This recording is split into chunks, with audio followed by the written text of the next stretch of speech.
Hi, welcome to Key Questions with Key Staffers. My name is Jim Atterholt. I'm the Vice Mayor for the town of Fort Myers Beach. And this is a show where we find key subject matter experts to discuss particularly post-Ian recovery. And we try to get out as much information as we can. We'll certainly post this show on the town's social media platforms. Our friends at Beach Talk Radio have been kind enough to play it before their regular scheduled programming on Fridays and Saturdays. And we ask our friends at the Observer, the News Press, the local TV stations to link to this particular program when they're writing a story that's germane to it. And we also ask our friends at home on Facebook, if you find something here that you think would be helpful for your friends and neighbors, to go ahead and post it on your Facebook page as well, because that really helps us get the word out.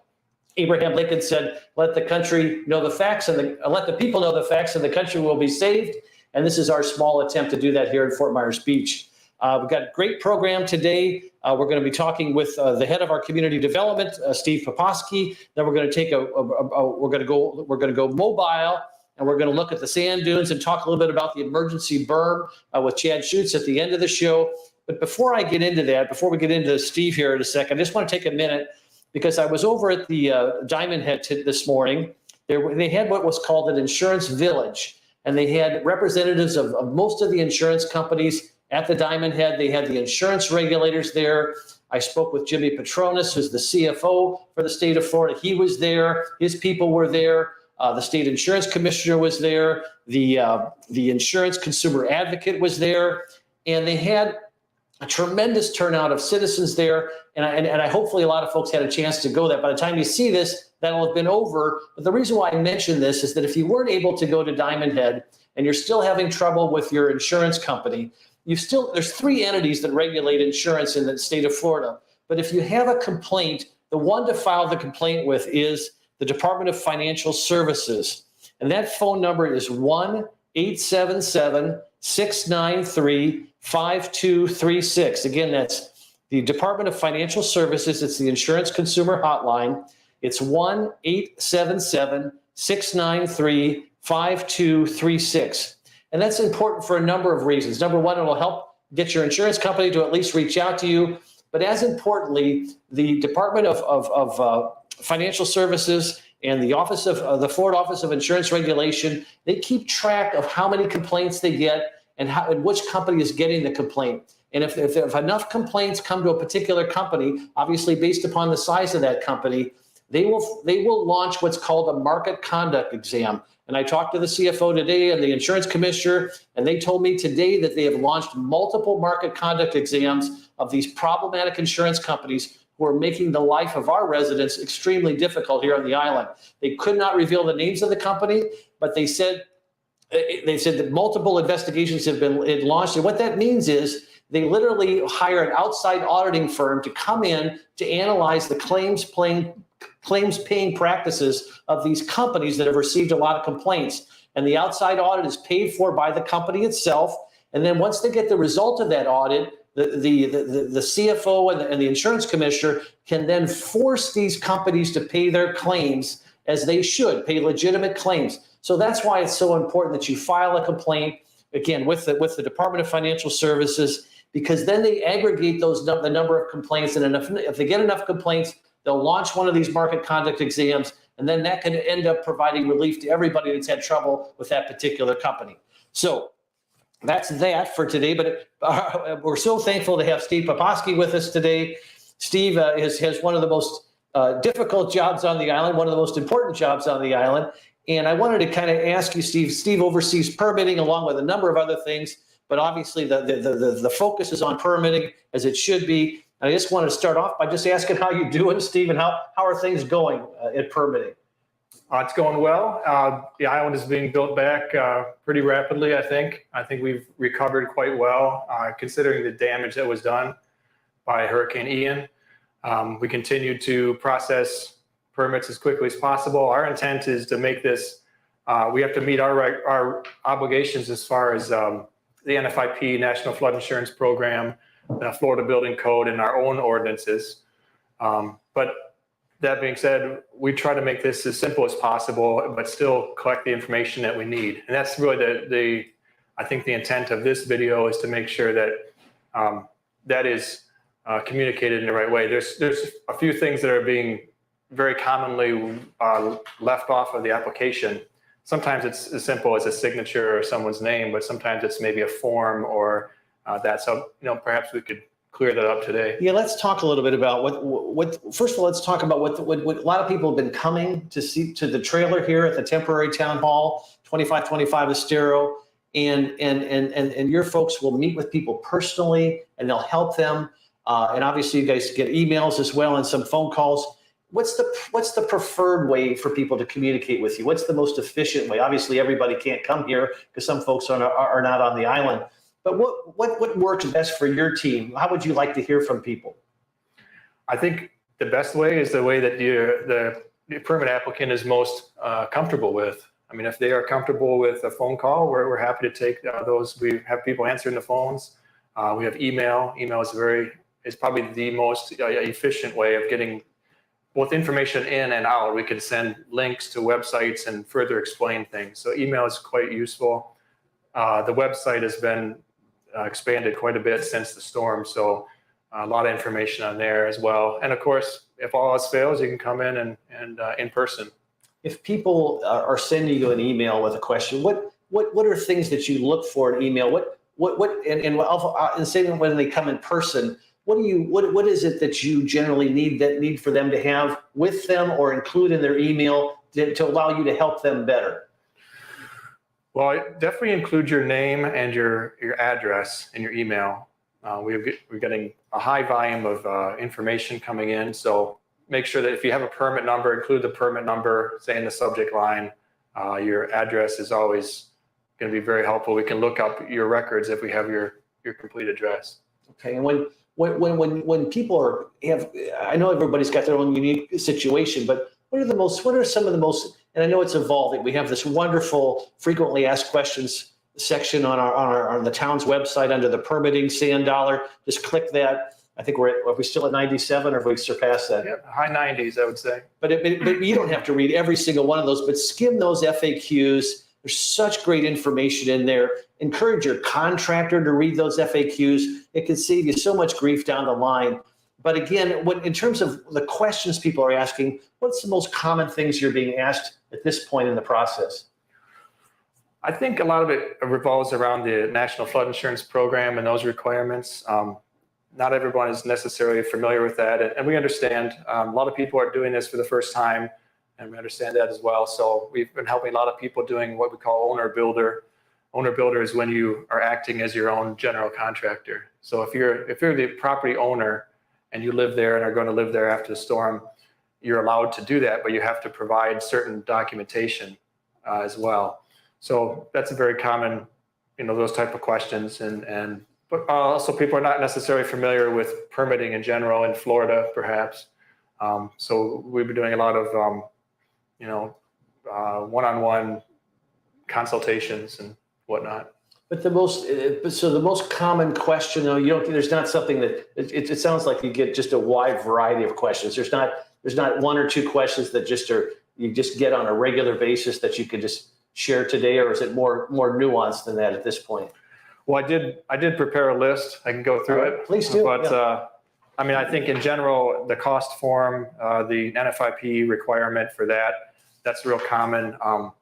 There's a few pages there, and it's just about providing enough information. Is this for the owner builder permit, or is this for everyone? But the owner builder, I was going to say, is one of my items. It's very common for them to forget that form. There's some confusion. For example, the number one, there's a repair improvement cost form, and there's an owner and a qualifier acknowledgement. There's pages for those. What's the name of the form? It's the owner, and there's a form that says owner acknowledgement and one that says qualifier acknowledgement. And this would be for somebody who's trying to accomplish what? What kind of a permit, or is it for all the permits? It's for the cost form. Okay. Yeah. So there's one on the cost form. And the cost form is used for people who want to do what? Do anything on the island. Yeah. So all these permits have a cost form involved. Right. Okay. Right. It's required that we record the amount of improvement that's done to or repair that's done to a building and compare that to the pre-damaged market value of the building, and obviously that's called the 50% rule. Okay. So this cost form, everything you're trying to aggregate all the costs so you can calculate the 50% rule not because you're a mean guy, but because FEMA at some point will come in and audit us, correct? Right. And audit these individual folks. And if something is amiss in this, they could literally come in and have somebody have to rebuild or tear down, or it could be that dramatic, right? It could, on an individual basis, there's things that would happen. For example, if you were over 50%, but for whatever reason you weren't required to elevate, you could be later required to elevate your home or demolish it, or resolve it in some way. So that's obviously a situation we want to avoid, and that's why we do that at the permitting process. It makes it a little more involved with the permitting, and that's true across all jurisdictions. It's important to notice that it's not just the beach; it's all across the state. They all have the same rules as far as recording these costs, and they use very similar forms. So help somebody when you see mistakes in the cost form. Just kind of give a general sense of what should people be thinking about when they fill out a cost form as they're working on their permit. You need to include this. I would just say follow the instructions on the form. They do have instructions at the bottom. If you're filling out the cost form, and I have a printout, but it's going to be hard to find to see on camera. But just fill out each line. Each line is going to need an entry. If you're doing something on a different permit, put see other permit or something to that effect, so that the person who's reviewing it knows that you already had, say, your electric all repaired. So on that electric line, you would put, completed on different permit, for example, and just kind of fill out the form. And there's another page that there's a certain amount of information you need to provide as far as extra detail. So you can't just say drywall. You need to give us some amount of detail so we know how much drywall we're talking. Are we talking about 2 sheets of drywall, or is there 200 sheets of drywall? So detail, you mean by how much? Some specific numbers? You don't need down to every screw or anything like that, but we just need some amount of information to give us a sense of what is the scope of work, both what are you doing and how much of this are you doing? I mean, are we doing the baseboards throughout the entire house, or are we just doing, 100 linear feet in this one room? For example.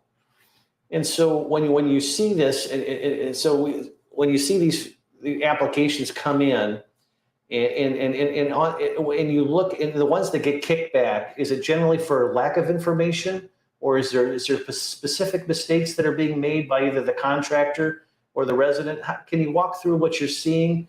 Because we don't want people to submit it right in the first place, because then it generally sails through relatively smoothly, correct? Right. Yeah, our intent is that we would love to be able to approve every application, but unfortunately, some of these are just missing information. Mm-hmm. And in our perfect world would be everybody just sails through and gets it, approved that day. That's where we'd love to be there. That's the ideal world.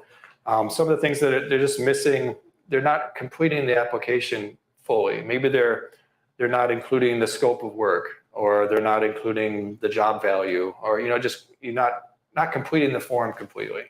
What do you see most common in that? You mentioned some other forms that were left out sometimes that last time we met. Mm-hmm. Are you still seeing that as well? Certain forms, signatures or release forms or affidavit? I can't remember exactly what you said. There was a couple of things that were often left out. We tried to make this simpler, so we put it all into one packet. So you'll notice that the application is a little longer, or more pages than maybe you had experienced in the past.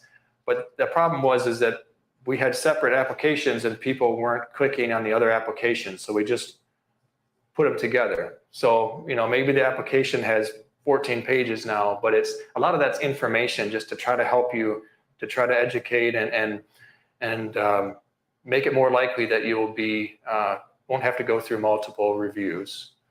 So, there's lots of different things. There's go ahead and touch on the correct application. Like, for example, if you're doing just inside work, you'll be doing an interior remodel permit.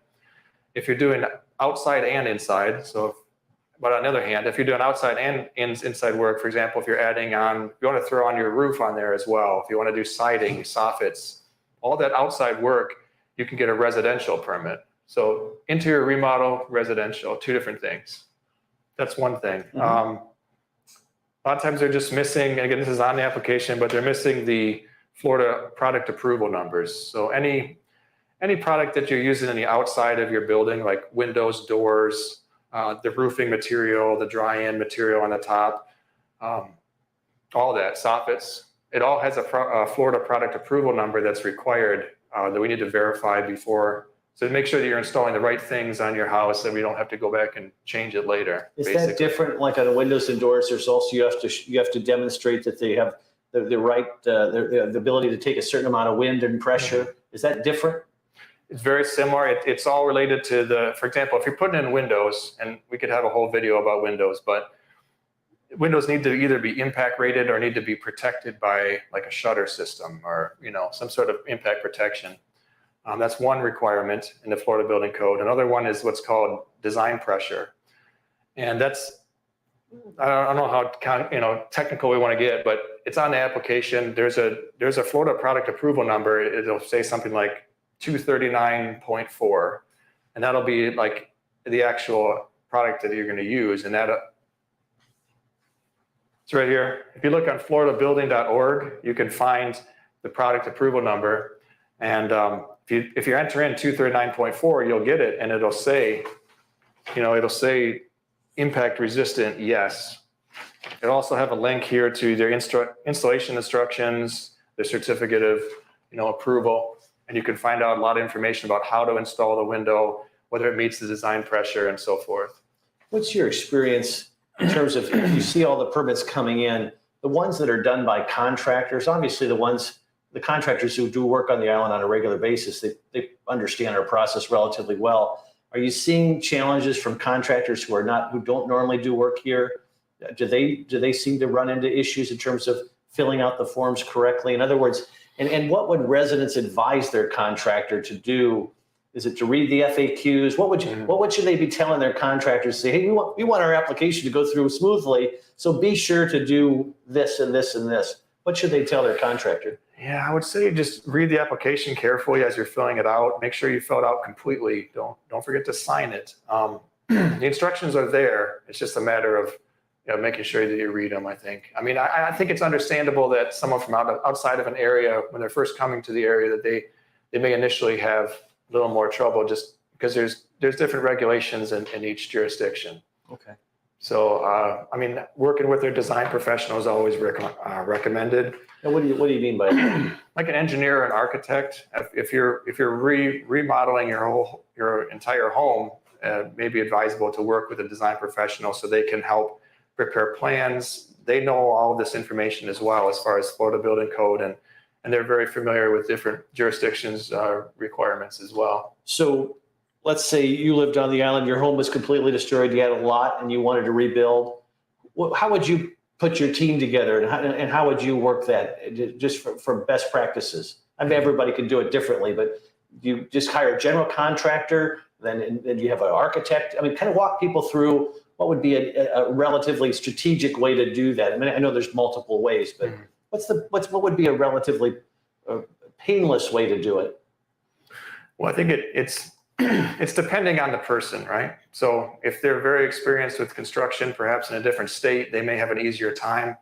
If you're not particularly sort of well-versed in Florida law, then you may want to work with an engineer architect and contact them as far as developing a plan, especially if you're building an entire house. You have the right to do it all yourself as the owner builder. If you're the property owner of record, if you're living there, they allow you to do it all yourself, but it's really not necessarily recommended because there's a lot to it. People do this for a living, that this is all they do is they build. So there's a lot to learn, and although it's an available option, it's just not generally recommended. And so then you hire a general contractor, and then does the resident select the architect, engineer separately, or does the general contractor recommend somebody? How does it normally work? Yeah, I mean, normally a lot of times people will call a builder and they say, well, listen, you're going to need plans, and they would work with the design professional and they would kind of link the three parties together. It can be done in a different way. A lot of times, bigger developments, they'll work directly with the architect and they're not sure who they're going to contract with later until that time comes. But it's very common for single family duplex type of properties for people to contact the general contractor first, and they kind of connect the dots. Have you seen any particular trends in terms of the ones that are just sailing through, that are filled out spectacular? Is it generally contractors, or can you make a generalization? Is it generally contractors who are local? Is it general? I mean, do you see any trends in terms of how things are flowing?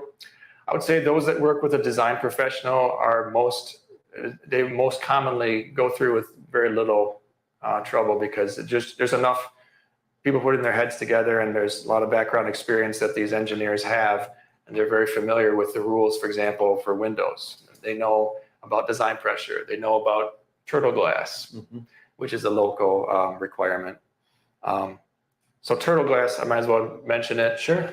If you're on 3 sides of a building that are visible from the beach, and if it's visible from the beach, then it needs to have a certain type of glass, which is called turtle glass, or has a visual transmittance rating of below 45%, which just means that the light from inside is filtered somewhat, so the turtles know to go back to the Gulf and not towards your house.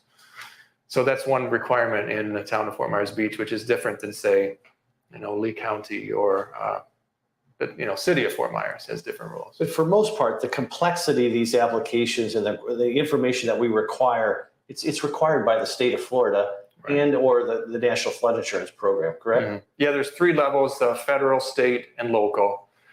Federal takes precedence over everything. So even if the state doesn't want to, the federal can still make a rule that can overrule the state, and then that translates down to local. Local can have a rule as long as it doesn't conflict with state law. But if the state law comes out, it can change or overrule everything that we have. And we want to just convey that we want to be as transparent. There's no secrets. There's no special way to get things to everything. Everything you're saying to everybody who comes in. It's completely transparent. We want people to be successful. It's a cumbersome process. Anything else on your list that you wanted to share with people that in terms of things that you're seeing that people are running into? I have a question for you. So let's say a contractor's applying for a permit for one of our residents, and all of a sudden they didn't include the right information. It gets delayed. The resident doesn't necessarily know that, right? So they don't get notified that hey, you didn't fill this form out correct, or we need this additional information. So the resident may be wondering, why is my permit delayed with the town? But at the same time, it may be a problem with their contractor. And unless the contractor communicates that to the resident, they wouldn't necessarily know what the problem is. In other words, how does the resident, if they've hired a contractor, how do they track the progress of their permit? Well, you can check the progress of the permit application and after it's approved or issued online. The iWork system allows you to log on and check that out. You can also, if your contractor or whoever pulls the permit, if they include another email address, we do make an attempt to send an email to both of those people, so they're kind of in the loop. Okay. So that can be really helpful. If you're hiring somebody, just ask them to please include your email address as well, and we can get sort of updates out to both. So that is an issue. I think that's always an issue with permitting. Whoever pulls the permit generally has the most information. We hear a lot of the challenges, but I think it's important for people to know that a lot of permits are being approved and going through the system. Can you talk a little bit about the numbers that are flowing through your department right now, and how many are actually being approved and sent forward? And obviously we've got some that have challenges as well. Can you just give people a sense of the scale, not only the volume, but also the volume, and we hear a lot about the ones that are delayed, but we don't hear a lot about how many permits are actually being approved. And clearly that's a pretty significant number. So would you talk a little bit about that? Sure. It's the highest number that the town has ever experienced. I know that much. And we're not done yet. We still have all these remodels and new construction that's going to happen. So it's going to be busy for quite some time. We've had, there's thousands a month, hundreds every week for sure that are approved. And sent out. Yeah.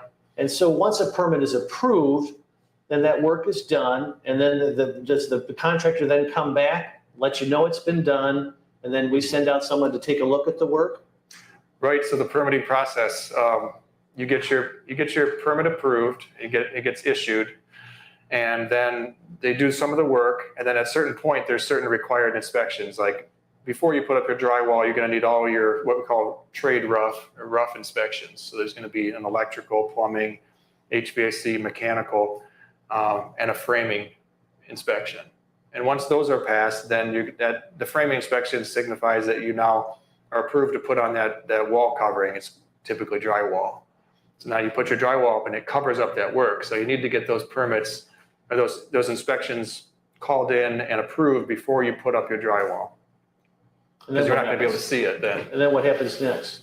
Right. So you put up your drywall. At that point, you're pretty much at your final for most projects. Your final inspection, they're just going to come back and he's going to check out the electric, all the systems. You're going to have put on all your electric fixtures and installed all your appliances and all that. So the inspector will come back. We'll make sure that everything is safe and code compliant. And then they pass that inspection, and then you're good to go as far as. And then the technical term is then it closes out the permit then? Right. And then that goes in the permanent record then at that point? Yeah, everything is recorded and it's available online. You can pull up any kind of permit and the status. How's your team holding up under all of this? Good. We've lost several people, but again, some of that was state funding. Quite a bit of it was, which came from FEMA to the state to us.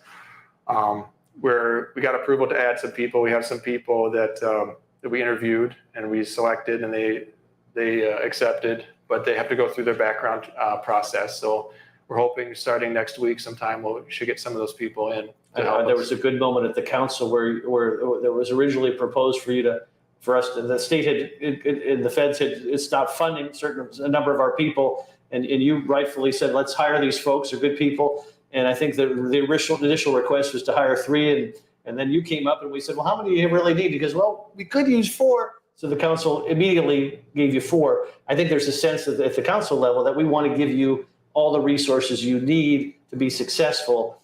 And so I hope you feel like those resources are there. Obviously, with each passing week, you're able to train people, get them sort of acclimated to your culture. And how's that process going as you're so busy at the same time? Mm-hmm. It's hard to do all the training at the same time you're processing. How do you manage all that? Well, it's not always easy, but I mean, every jurisdiction is having the same sort of issues. I guess that makes us feel a little better. All the counties, cities, and in our town, everyone's really dealing with record volume.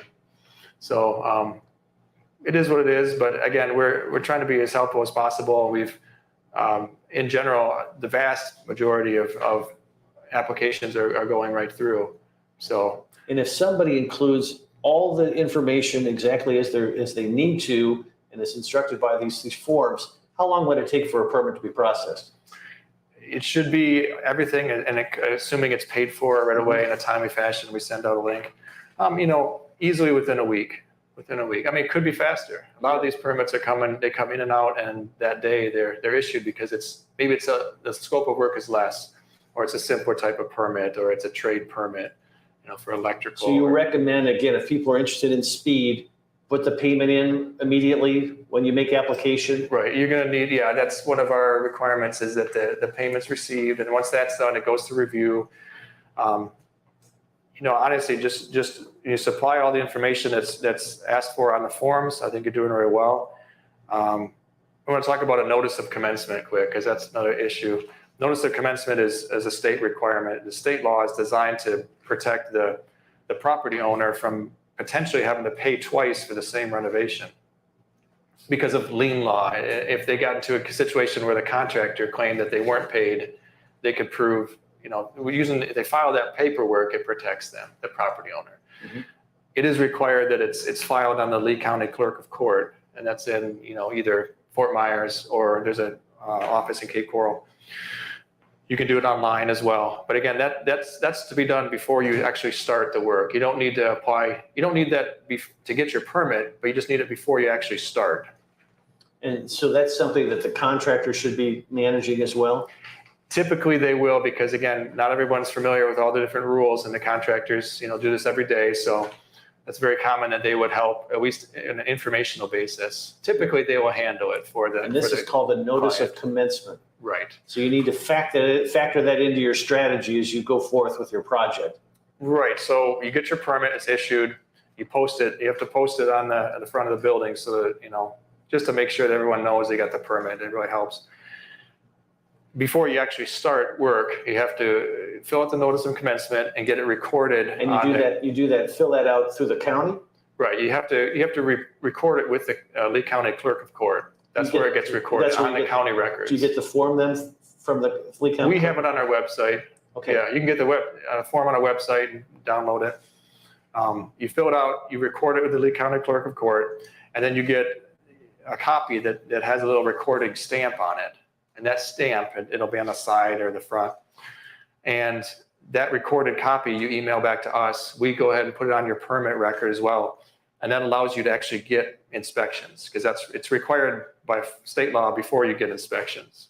And that notice of commencement, if people want more information about that, would they find that on our website or on the county's website? Either. I actually updated ours. It's question 21. It's a very in-depth conversation about it in the FAQ. So on our FAQs, great. Yeah. That's a great tip. So that's something that sometimes that doesn't help you, or doesn't prevent you from getting a permit, but it does it's a question that comes up all the time. You're going to need it for the broader process then. Yeah. Yeah.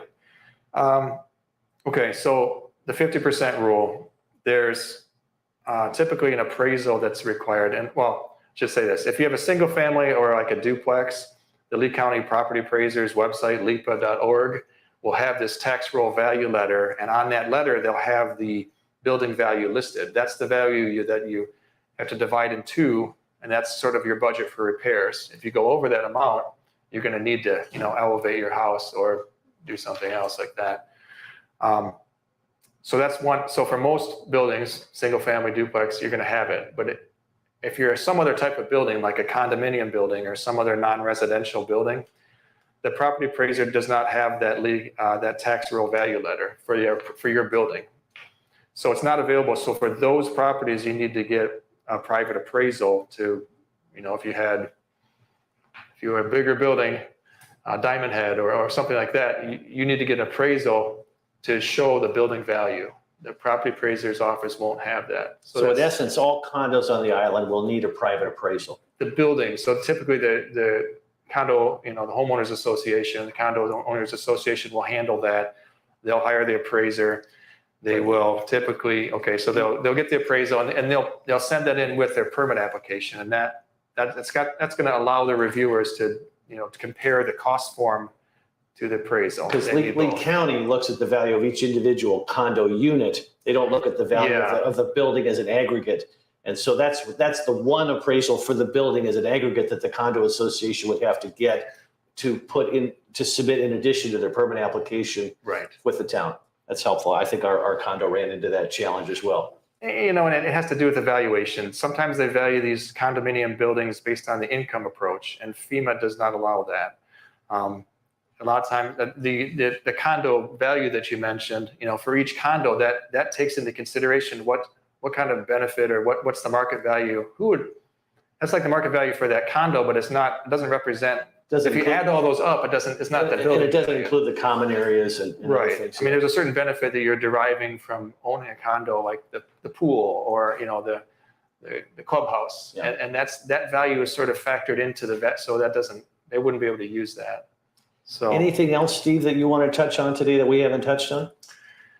If you're already floodplain compliant, which means that if your building is already elevated so that the lowest floor is above the base flood elevation plus a foot of freeboard, and you already have flood resistant material below the flood protection level, below that BFE +1, and you have flood vents for any kind of enclosure, if it's all compliant, and you may have to check with your design professional if you're not sure.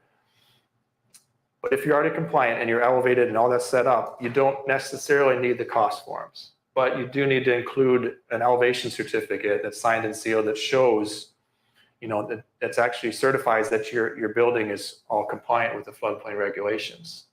So that's a scenario that some people, there was one builder said, listen, I have like a dozen houses. They're all already elevated. They have their flood vents.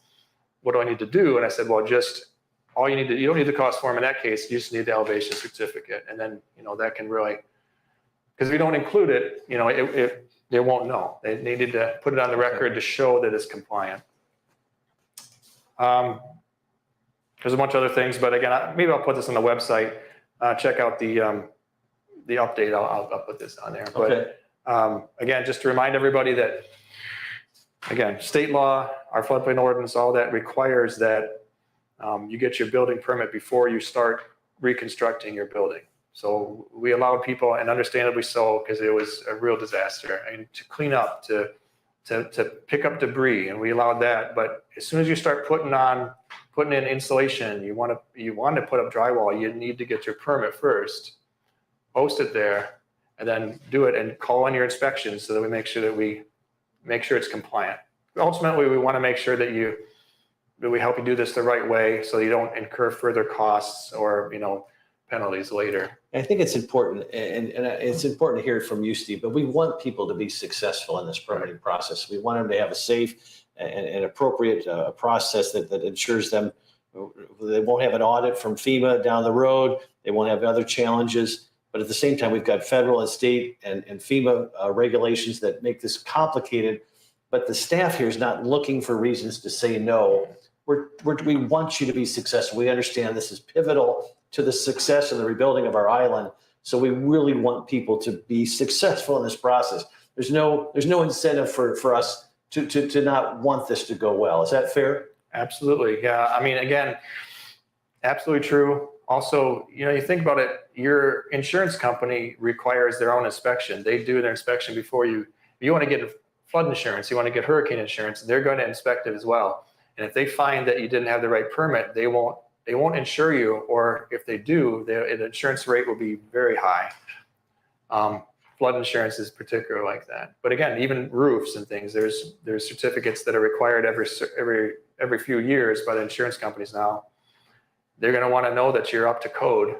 So it ties in. It does help you in the long run as well. It's not just, I know it seems like it's onerous, and to some extent the building code is. It's a volume of, there's 10 volumes, and you stack it up, it's 3 feet tall, and there's a lot there, but it's all about protecting the homeowner, making sure that they're able to get insurance that is going to be a fair rate, and so on. Well, we appreciate Steve being with us this morning. We know he's busy. Hopefully this will take a little of the heat off in terms of answering some questions.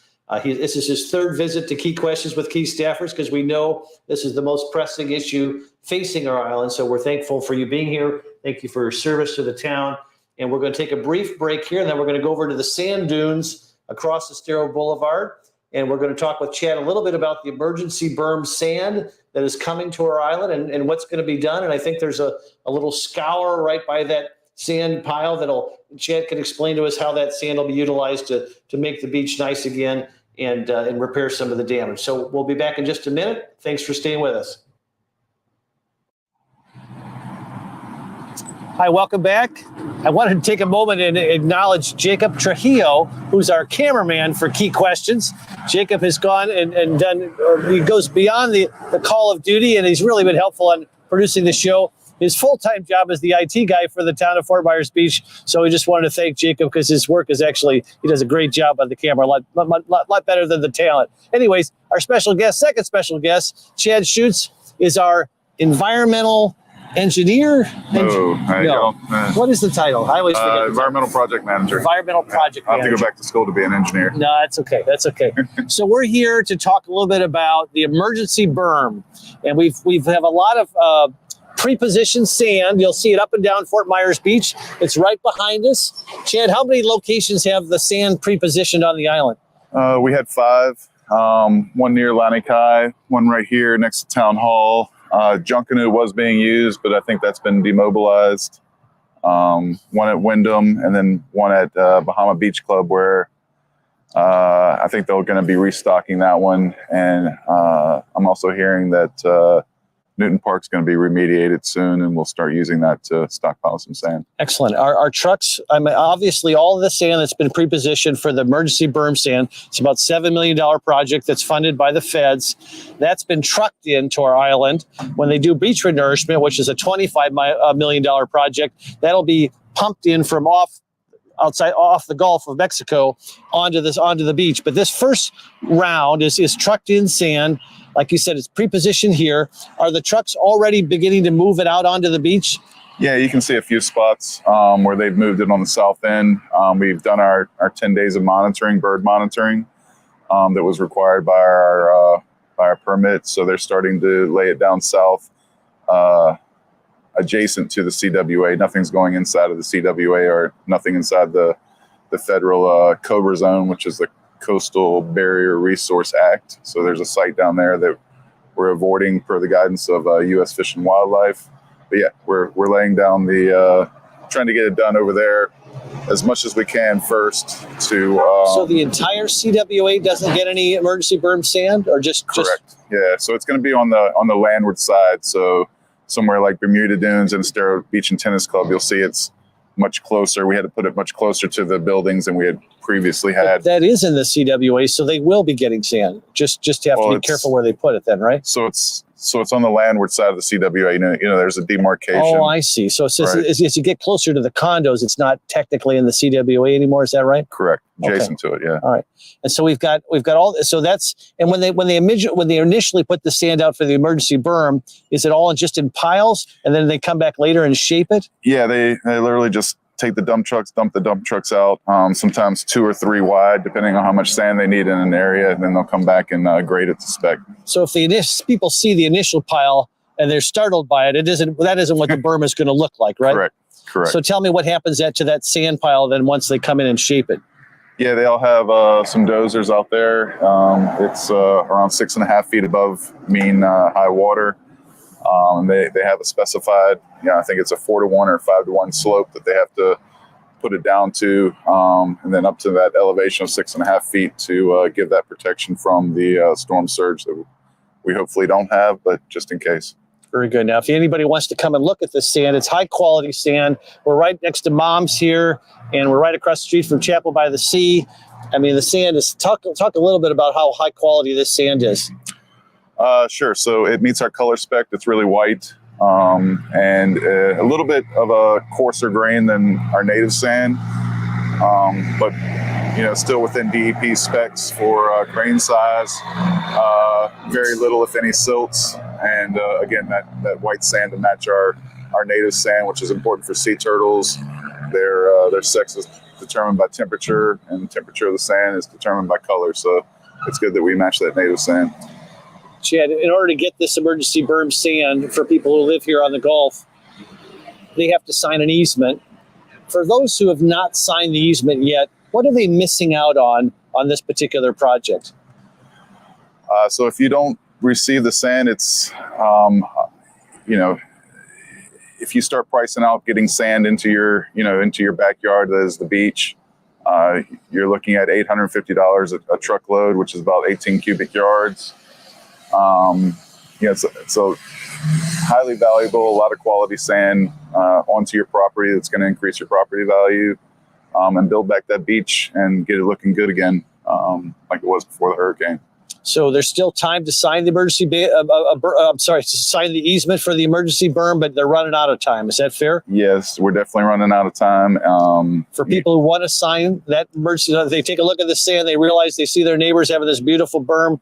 How do they contact the town to sign up or to sign that easement? Sure, you can email me anytime, chadd@fmbgov.com. And we also have a web page where they can download the easement document. It's at fmbgov.com/beach. And we put some links there as well as some information about the berm itself, the construction plans. And for the emergency berm, that's going to be as close to the buildings as possible. And the renourishment phase, which will be later on, will be closer to the water itself, from the water to the emergency berm, right? Yeah, so the renourishment is going to cover the entire beach, pretty much all the way up to their armament or seawall or toe of the vegetation. Is that regardless of whether people sign the easement or not? The renourishment will be along the entire beach? So if they don't sign the easement for the renourishment, then we won't pump sand landward of the erosion control line, which is the property line. Okay. But the beach, the entire beach will, beyond that point, will get the renourishment then. I'm hoping so. It'll be good. It'll be a good thing for the beach to get that sand. It's $32 million worth of sand that the town has to put $1 million in, and it's a once in a lifetime opportunity to really renovate, rejuvenate our beach. Is that fair? Yes, sir. Yeah. Anything else you wanted to Nope, just give me a call if you have any questions. Happy to talk it out and answer any concerns that people may have. I want to thank everybody for being with us today. This is Key Questions with Key Staffers. My name is Jim Atterholt. I'm the Vice Mayor of the town of Fort Myers Beach. Again, if you like what you hear today, you think it would be helpful to others, please feel free to post this on your Facebook page. Thanks for taking the time to be with us. And again, we're doing everything we can to rebuild our island as quickly as possible, and you're a big part of that. So thank you so much for being with us. God bless. Take care.